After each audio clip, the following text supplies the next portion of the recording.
C'est un véritable coup de théâtre qui a eu lieu ce mardi à la Cour d'appel de Paris.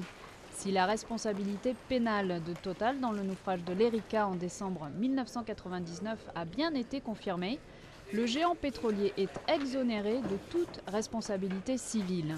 Résultat, Total, qui a déjà versé 170 millions d'euros de dédommagement, n'aura donc pas à payer les 8 millions d'indemnités supplémentaires accordées en appel à de nouvelles collectivités et associations.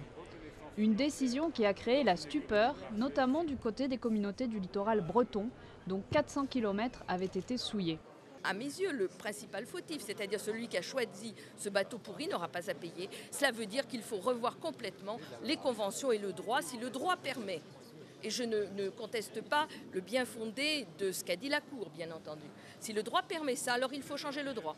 Pour la Cour, la cassure du bateau a bien été causée par une grave corrosion due à l'insuffisance d'entretien. Mais en tant qu'affréteur de l'Erika, Total est protégé par une convention internationale tant qu'il ne commet pas de faute intentionnelle. Or, selon les magistrats, Total n'a commis dans cette affaire qu'une faute d'imprudence. Cette corrosion, par définition des structures, on ne pouvait pas la voir puisqu'on ne peut pas mettre un navire en cale sèche à chaque fois qu'on le loue. C'est donc en fait la reconnaissance que c'est sans doute une erreur, mais ce n'est pas une faute au sens où on l'entend pour le commun des citoyens. Pourtant, la bataille judiciaire est loin d'être terminée.